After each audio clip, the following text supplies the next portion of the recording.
um segundo. Se você é fora Bolsonaro, eu peço que você se inscreva aqui no canal. Agora, ó, falar sobre os militares, o Centrão, o que está acontecendo? Ó, os caciques do Centrão perceberam, depois do indulto ao Daniel Silveira, que o Bolsonaro não vai ouvi-los, provavelmente não vai mais ouvi-los até o fim do ano. A não ser que o Bolsonaro leve uma pancada muito grande do STF, o que não deve acontecer, pelo menos não de forma direta, o Bolsonaro não vai ouvi-los.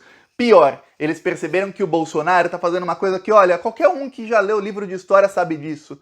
Todo ditador que começa numa democracia, o que ele faz? Ele usa as artimanhas, as benesses que a democracia tem para chegar ao poder, e aí ele usa pessoas burras, pessoas que são muito gananciosas, para se manter no poder enquanto pode, para que dê o golpe depois. Olha, qualquer livro de história. Eu sei que esses caciques do Centrão são todos burros, não estudaram porcaria nenhuma, mas olha... esse é o momento que estamos vivendo. Fica claro para mim, Thiago, e tá agora caindo a ficha de alguns, que o Bolsonaro ele tá fazendo o quê? Ele tá usando o Centrão e dando toda a verba pro Centrão roubar, enquanto ele precisa do Centrão. Se ele se elege agora em 2022, ou se ele se reelege, o que vai acontecer? Ele tem como vice o Braga Neto, que é golpista, ele vai pegar esse dinheiro, ele já tá financiando militares, já está financiando grupos de tiro, ele vai inventar um factoide para dar um golpe de Estado e falar: tchau, Centrão, não preciso mais de você. Não preciso, tchau, tchau. E quem falar não, vai preso junto. Vai preso junto como oposicionista, que é isso que o Bolsonaro faz. Alguém que está com ele hoje, e é o melhor amigo dele hoje, amanhã ele fala: você é um comunista, você é isso, você é aquilo, tem que ir preso, tem que matar. É isso.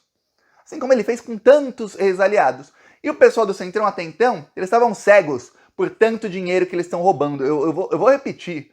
Eu acho que o Ciro Nogueira, nas melhores noites de sono dele, quando ele dormia assim, falava: nossa, que sonho bom que eu tive hoje, ele não imaginava que ele ia ter acesso a tanta grana como ele está tendo agora. Jamais, porque nunca no Brasil teve uma coisa como o orçamento secreto ou o Bolsolão, que são 16 bilhões. Nunca no Brasil teve isso de que os ministérios, sempre o Centrão tinha um ou outro ministério, mas de que os ministérios praticamente perderam a sua função de fazer o bem para a sua área. Por exemplo, o Ministério da Educação, no governo Lula, era do Haddad, não era do Centrão. O ministério com mais verba. Então, o que acontecia? O Haddad investiu no ProUni, FIES, não sei o que, para melhorar a educação, aí criou o Fundo Nacional de Desenvolvimento Básico para melhorar a educação básica, ou seja, tentou de tudo, e o Lula aumentou em 6, 7 vezes a verba da educação. O Centrão não tinha acesso a essa verba, não tinha. Agora tem. O Centrão também conseguiu acesso à verba da saúde no governo, na administração do Pazuello, e agora, com Queiroga, liberou geral. Por conta da pandemia, foram bilhões e bilhões e bilhões e bilhões investidos mais que eles podiam roubar. Eu até usei aqui, eu sempre uso o exemplo do dirigente do PL, do Bolsonaro, do partido do Bolsonaro, que pegou uma verba de 10 milhões que ia para a saúde para combater a pandemia, e ele roubou tudo. Ele nem fez parte ou fingiu que ia fazer alguma coisa. Não, ele roubou toda a verba, 100% da verba. Então, esse pessoal do Centrão estava cego por dinheiro. O que aconteceu foi o seguinte: eles conseguiram, o Bolsonaro falava dos atos antidemocráticos lá atrás, eu falava: gente, o Bolsonaro não tem maioria entre os militares, não vai ter golpe e tudo mais, e o pessoal do Centrão só fazia vista grossa.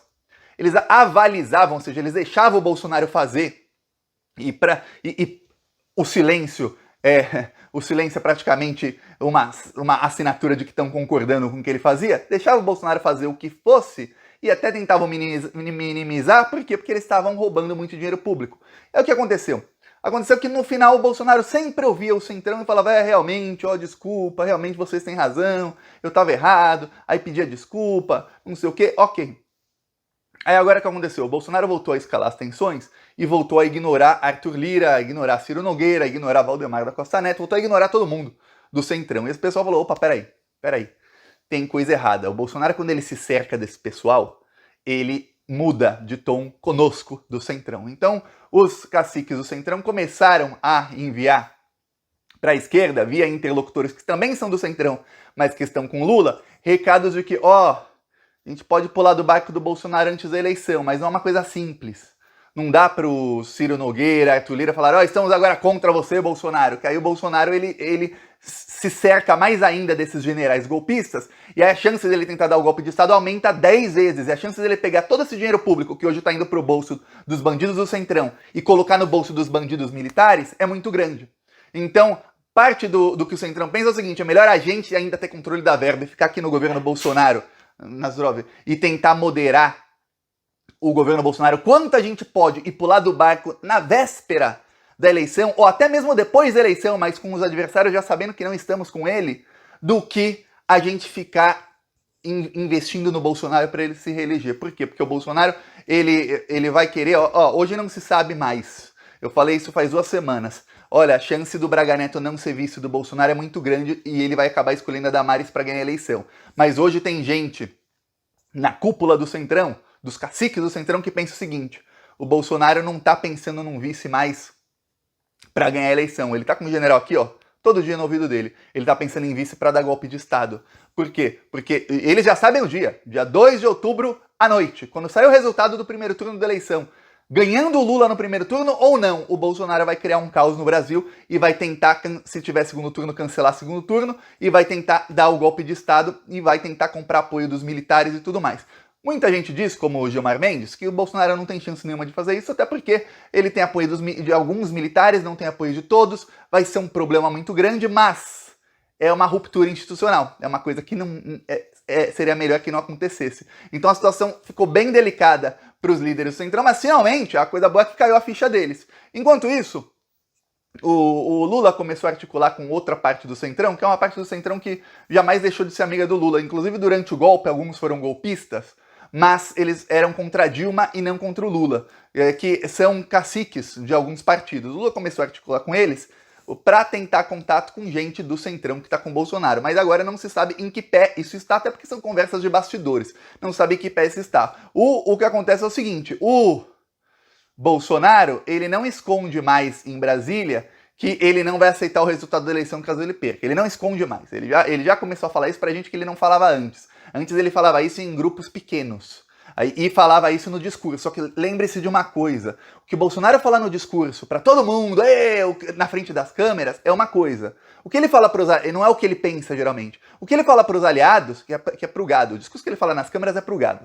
O que ele fala para aliados era coisa diferente. Agora não, ele começou a mudar o tom com aliados. Começou a falar, realmente, eu não vou aceitar a eleição. Uma coisa é ele falar isso pro gado bolsominion, fica, gado! Chega na hora H, ele vai lá e pede desculpa.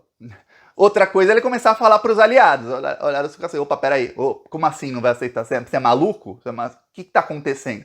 Então, essa é a situação que tem hoje. Temos aí 4 pessoas que estão tentando de tudo e estão todos os dias com o Bolsonaro tentando convencê-lo a dar um golpe de Estado, que são o general Heleno, o Braga Neto, o almirante Flávio Rocha e o general Ramos. São eles que estão instigando o Bolsonaro, direta ou indiretamente. Vai lá, vai pra cima, o STF é bandido, é todo mundo bandido, o Congresso também é bandido. Por enquanto...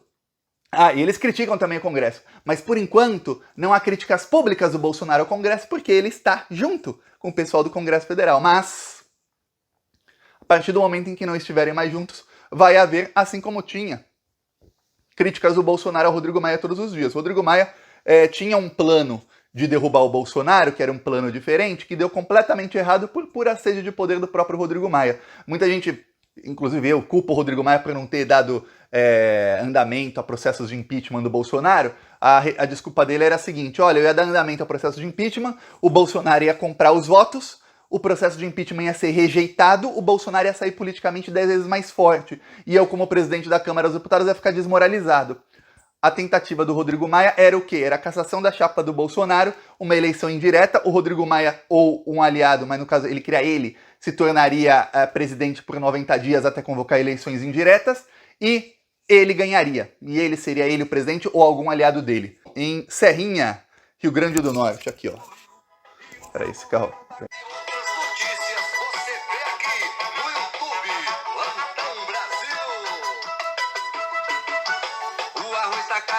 O feijão tá caro, o preço da gasolina é culpa do Bolsonaro e a sua